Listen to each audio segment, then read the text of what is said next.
കേരളത്തിലെ വിദ്യാഭ്യാസ രംഗവും കേരളത്തിലെ പൊതു സംവിധാനങ്ങളും സംരക്ഷിച്ച് മുന്നോട്ട് പോകാനും സംസ്ഥാനത്തിൻ്റെ പൊതു താല്പര്യം സംരക്ഷിക്കാനും ഉത്തരവാദിത്വമുള്ള ആളാണ് ഗവർണർ. ഗവർണറും അതുപോലെ സർവകലാശാല വൈസ് ചാൻസലർ എന്ന് പറഞ്ഞു കഴിഞ്ഞാൽ അവർ ഈ ദിവസവും ഈ വൈസ് ചാൻസലറും മറ്റും ഇത്തരം വിവാദങ്ങൾക്ക് പോകുന്ന തരത്തിലേക്ക് കാര്യങ്ങൾ വരുന്നത് ജനങ്ങൾ ആഗ്രഹിക്കുന്നതല്ല. അപ്പോൾ ഇവിടെ വന്നേക്കുന്നത് നിയമവിരുദ്ധമായ കാര്യങ്ങളാണെന്നാണ് വാർത്തകളിൽ ഞാൻ കണ്ടത്.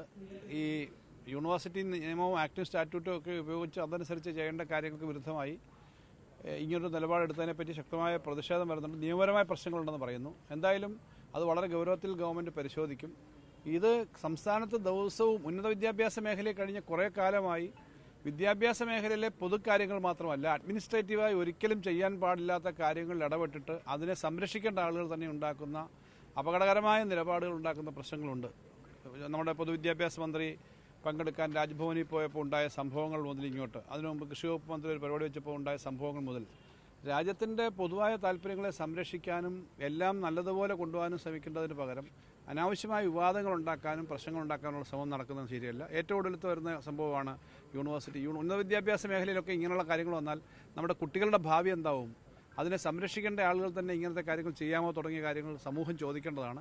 എന്തായാലും വളരെ ഇത്തരം കാര്യങ്ങൾ നിയമപരമായ ശക്തമായ പരിശോധന നടത്തി നിയമപരമായ നടപടികളുമായിട്ട് ഗവൺമെൻറ് മുന്നോട്ട് പോകും.